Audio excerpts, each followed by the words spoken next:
Assalamualaikum warahmatullahi wabarakatuh.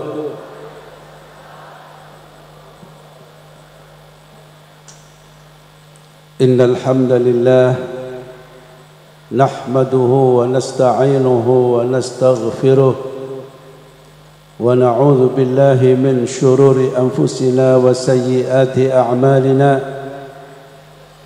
من يهد الله فلا مضل له ومن يضلل فلا هادي له أشهد أن لا إله إلا الله وحده لا شريك له وأشهد أن سيدنا ونبينا محمدا عبده ورسوله اللهم صل وسلم وبارك وكرم وعظم على سيدنا ونبينا وقدوتنا وقرة أعيننا ومولانا محمد وعلى آله وأصحابه أجمعين وعلى التابعين وتابع التابعين ومن تبعهم بإحسان إلى يوم الدين رب اشرح لي صدري ويسر لي أمري واحلل عقدة من لساني يفقه قولي سبحانك لا علم لنا إلا ما علمتنا إنك أنت العليم الحكيم لا حول ولا قوة إلا بالله العلي العظيم أما بعد. Yang saya muliakan para alim, para kiai, para masyayikh, para ibu nyai, mobil khusus yang saya muliakan Ketua Is'aluni Pusat Kiai Haji Zainal Abidin, beliau juga Ketua Tanfidiyah PCNO Sidoarjo dan mampu mempertahankan sebagai juara umum NU World Jawa Timur. Barometer NU adalah Jawa Timur, berarti secara nasional pun juga juara umum. Itulah NU Sidoarjo. Yang saya muliakan Kiai Haji Maki Nasir, beliau juga Ketua NU Cabang Bangkalan 2 periode.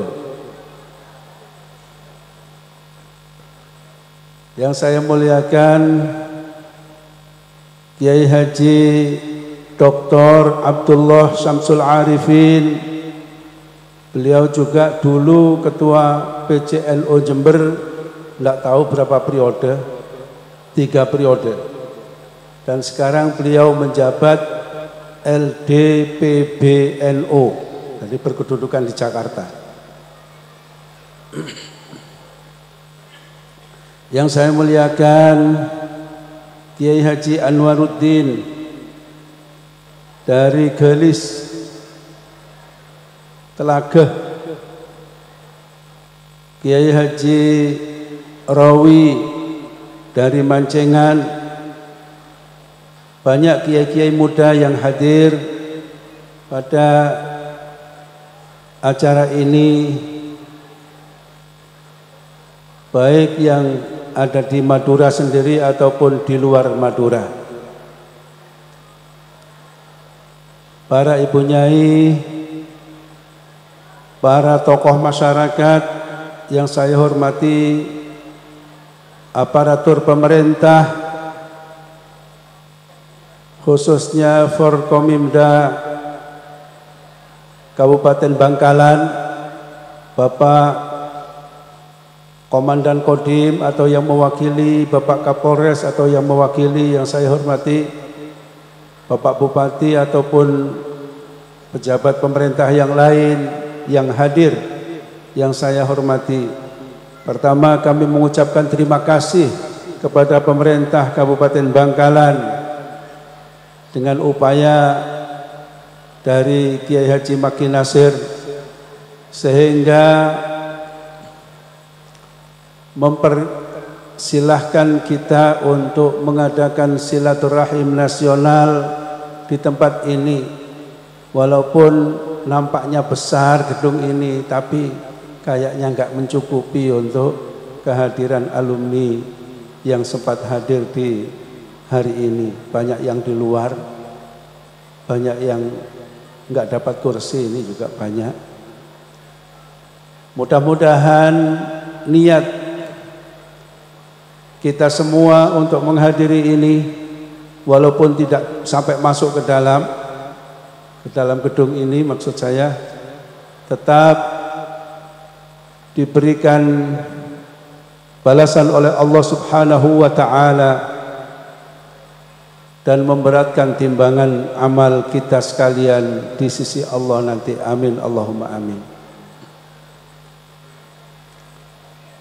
Pertama, sebelum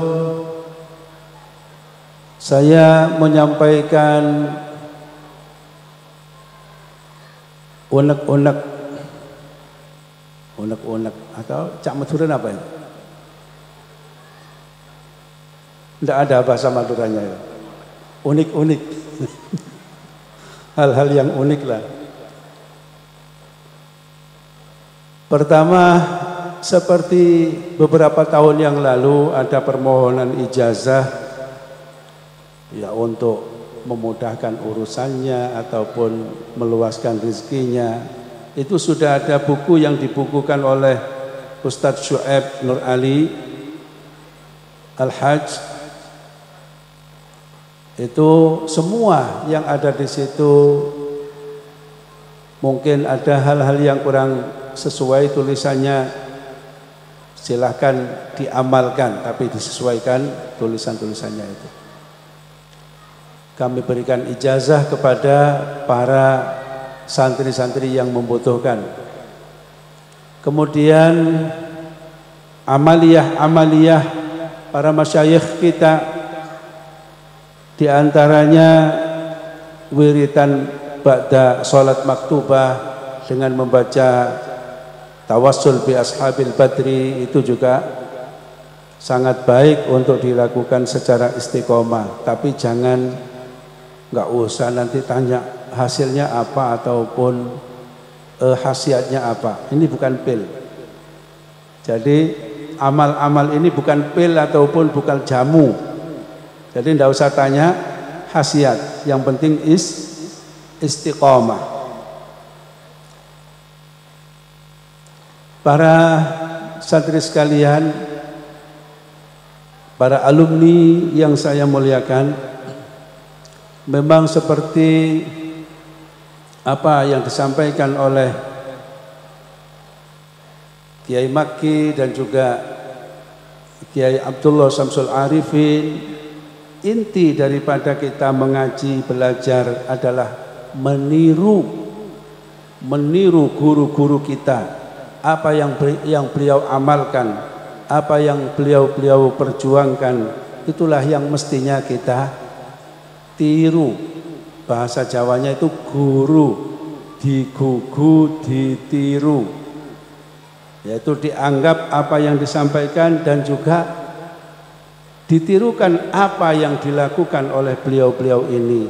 Jangan menirukan yang ada di YouTube. Nanti ada jamaah, sholat berjamaah laki-laki perempuan campur. Jangan ditiru seperti itu. Nanti sampai ngomong, wah madhab itu boleh saja, aurat itu sholat asalkan nutup aurat. Nanti pakai celana pendek, berjamaah pakai celana pendek. Ini hal-hal yang tidak baik seperti itu nggak usah ditiru. Ini membuat masyarakat kita menjadi resah. Ini hal-hal yang tidak patut ditiru. Apapun, jangankan tidak haram, jangankan hanya makruh, tapi nggak boleh ditiru.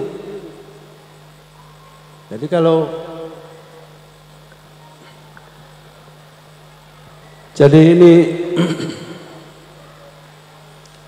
yang ada di Miftahut Taisir ini bisa dilakukan istighfar 100 kali pagi dan sore, hasbunallah wa ni'mal wakil juga 100 kali, dan seterusnya. Nah, ini selawat ini, selawat nariyah atau selawat munjiyah ini dilakukan juga pagi dan sore, dan juga seterusnya. Ini semua kami perkenankan untuk dilakukan atau kami ijazahkan kepada semua para santri, para hadirin sekalian.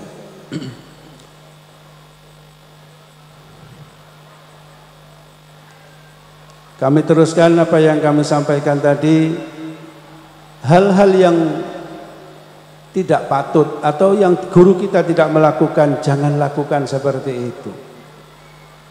Ataupun sholatnya memang renggang-renggang sak meteran, semeter, jangan dilakukan, karena ini tidak pernah dilakukan oleh zaman Rasulullah sampai guru-guru kita, tidak pernah dilakukan. Ini bikin kontroversi saja, membuat kontroversi.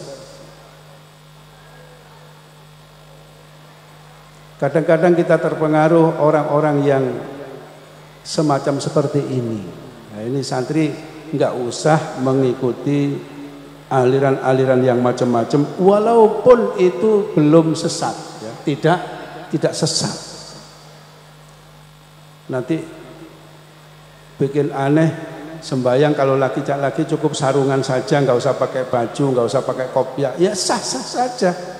Tapi kalau ini dilakukan berjamaah dengan orang banyak, ini bikin kontroversi. Hal yang makruh dilakukan dalam berjamaah ini sama sekali tidak ada faedahnya berjamaahnya, sama sekali tidak ada faedahnya, jadi nggak usah dilakukan.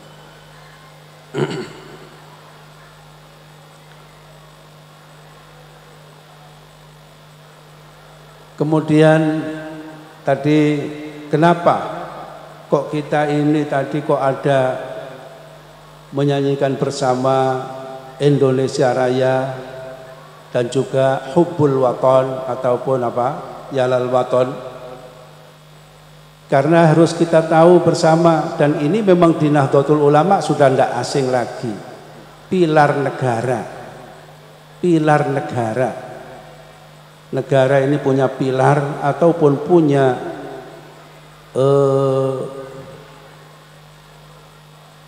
sya'air, mempunyai sya'air, mempunyai lambang-lambang yang harus kita hormati dan harus kita laksanakan.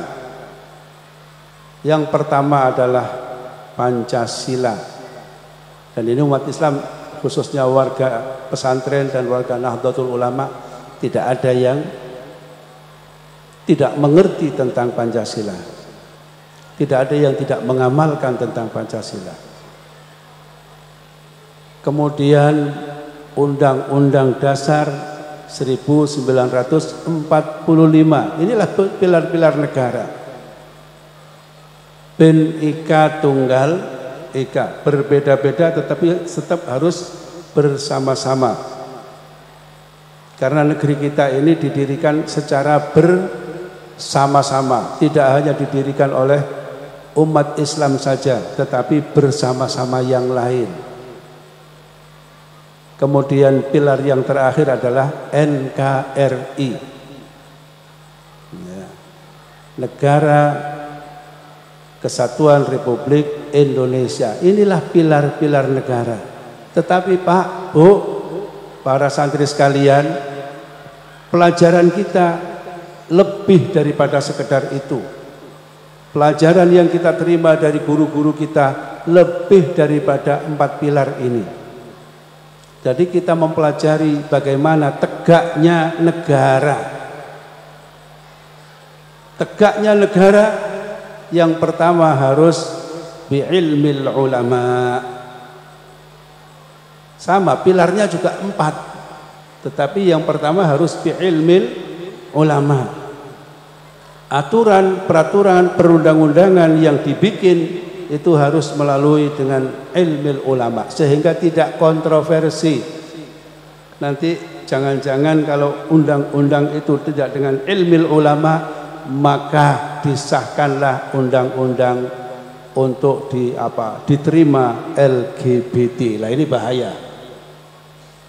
Bahayanya di situ.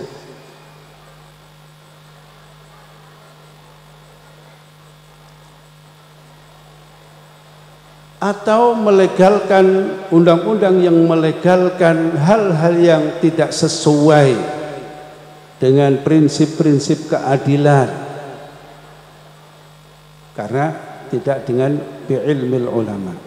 Yang nomor 2, bi'adlil umara, pilihlah pemimpin yang adil. Nah ini harus kita memilih pemimpin siapa? Pemimpin yang adil. Ini sebentar lagi 2024. Kalau pemimpin ini tidak adil, bagaimana? Maka pastilah pemimpin itu akan zalim, berbuat aniaya kepada negara, berbuat aniaya kepada masyarakat,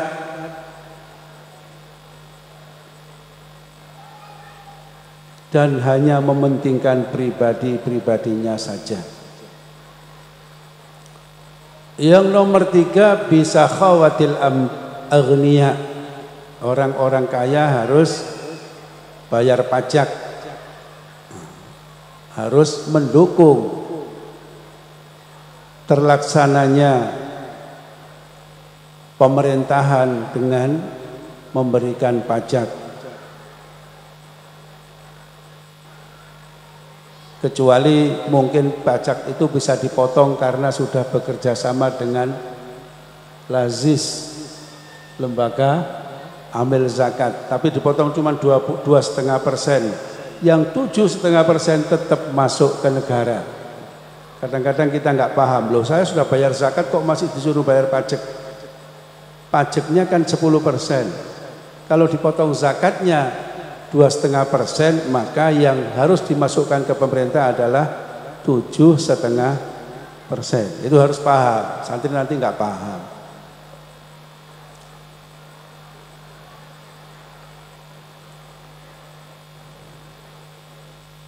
Yang terakhir adalah bidu'ail fuqara, atau dukungan para orang-orang fakir terhadap pemerintah, baik dukungan secara langsung ataupun dukungan dengan doa. Ini yang sangat penting bagi penegakan negara, biar nggak ada korupsi, biar nggak ada kezaliman. Para santri sekalian yang saya muliakan,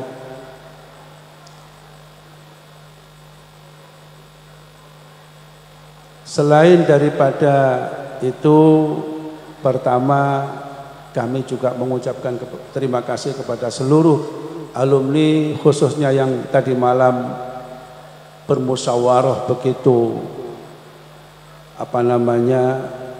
sangat maraton dan sangat keras sekali untuk memikirkan Al-Khazini ke depan, di mana tentang pendidikan di situ banyak sekali masukan-masukan yang insya Allah kami berusaha untuk melaksanakan hasil halaqah ini. Makanya kami mengucapkan terima kasih sekali lagi, jazakumullah ahsanal jaza. Para santri sekalian yang kami muliakan,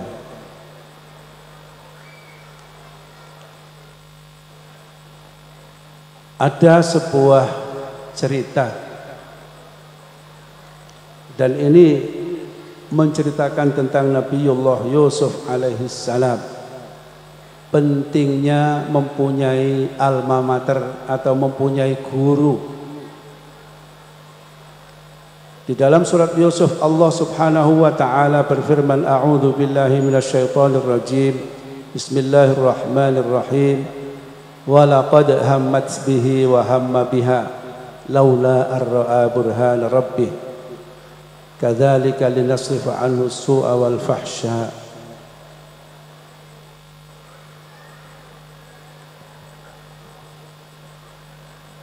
Artinya seandainya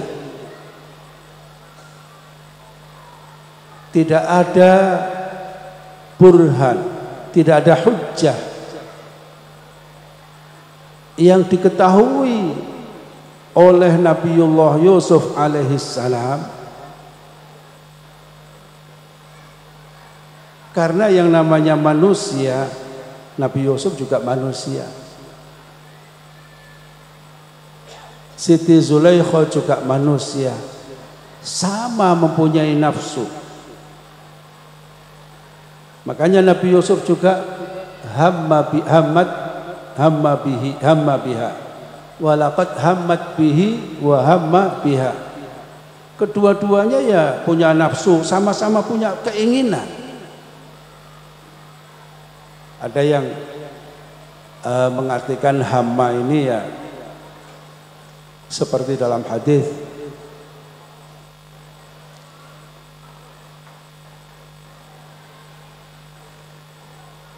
ya namanya punya tujuan. Barang siapa yang punya niat melakukan kebaikan maka dikasih pahala. Tapi kalau niat jelek dan tidak dilakukan maka tidak dihitung dosa.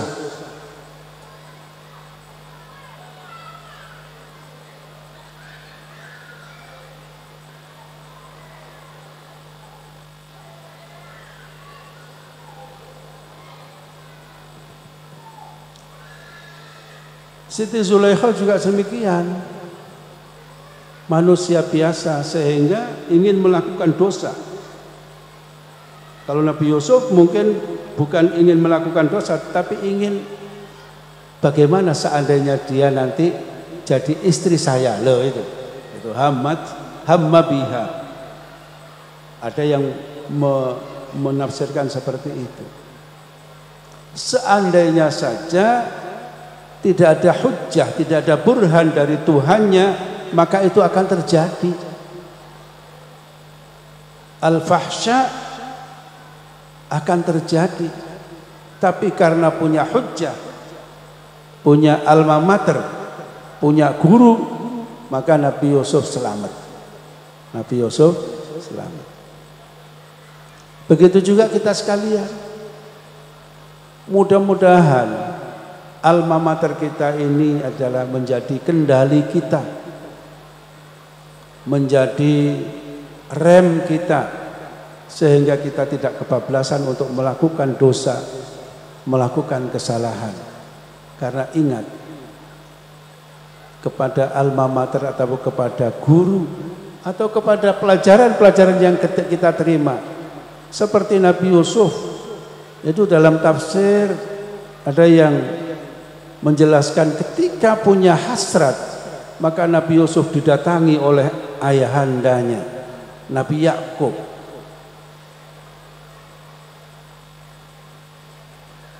Tafsir yang lain mengatakan bahwasanya ketika Nabi Yusuf punya hasrat, memandang ke atas, melihat ke atas, kemudian beliau melihat tulisan wala taqrabuz zina innahu kana fahisha.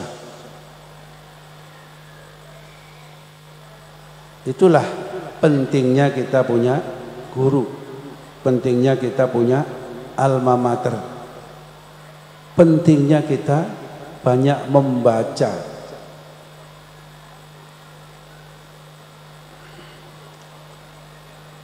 Saya kira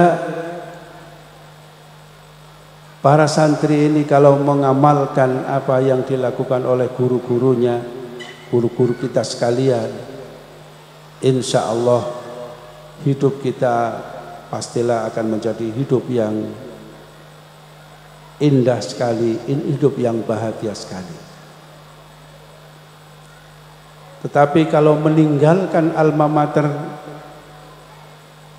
na'udzubillah, meninggalkan guru-guru kita, meninggalkan amaliyah-amaliyah guru kita, hidup kita akan sempit, hidup kita akan penuh dengan susah. Sekali lagi, apa yang saya tulis ini bisa diamalkan sebagai tambahan amaliyah kita sehari-hari. Mudah-mudahan diberikan kemudahan-kemudahan oleh Allah dan diberikan keluasan-keluasan oleh Allah Subhanahu wa taala. Kemudian mengenai masalah pesantren Al-Khazini, mungkin ada yang alumni yang sangat lama sekali yang sekitar sebelum tahun 2000-an ini yang mungkin tidak pernah datang, sekarang mulai datang. Ini perlu diinformasikan bahwasanya Al-Khazini saat ini untuk memenuhi kebutuhan pendidikan para santri sudah semakin banyak jurusan-jurusan perkuliahan atau prodi-prodi dalam perkuliahannya semakin banyak. Ada yang tafsir juga ada, sehingga insya Allah walaupun nggak sampai ke luar negeri, tetapi insya Allah untuk memenuhi kebutuhan asalkan tetap tinggal di pesantren, insya Allah tetap bisa memperdalam ilmu-ilmu pengetahuan agamanya, baik tafsir ataupun yang lain. Saya kira yang paling penting dalam peringatan atau silaturahim nasional kita kali ini adalah bagaimana kita berusaha untuk mengikuti ataupun mengamalkan ilmu-ilmu yang telah kita terima dari guru-guru kita. Jadi jangan berusaha untuk tetap seperti sebelum mondok. Jadi kalau alumni pondok kemudian diam saja, kita sekalian ini berkewajiban untuk menjadi penerang ataupun yang menjelaskan hal-hal yang samar-samar di tengah-tengah masyarakat. Masa di YouTube itu banyak yang salah kemudian masyarakat kita mengikuti, itu jangan sampai. Jadi kitalah yang harus menjelaskan kepada masyarakat. Ada orang yang nampaknya menghina pesantren-pesantren yang ada dengan mengatakan dia sudah masuk pesantren 120 pesantren dan lain sebagainya. Ini kita semua harus tahu orang-orang yang ujub seperti ini. Ya untungnya nggak masuk ke pesantren kita. Tentunya kita tes dulu kemampuannya. Kalau dia ingin mempelajari sesuatu, ya kita tes. Di sini harus sesuai dengan kemampuannya. Nah kalau Anda bacanya saja belum bisa, mintanya pelajaran yang tinggi. Dari mana? Nanti jangan-jangan tinggal salah pahamnya saja. Kalau diajarkan pelajaran-pelajaran yang tinggi. Makanya di dalam pesantren kita mengenal adanya tes siswa baru sesuai dengan kemampuannya, dia harus mengikuti pelajaran yang ada di dalam pesantren. Itu saya kira hanyalah orang-orang yang ujub, orang-orang yang merasa dirinya lebih baik daripada siapapun. Saya kira ini yang paling penting bagi kita sekalian.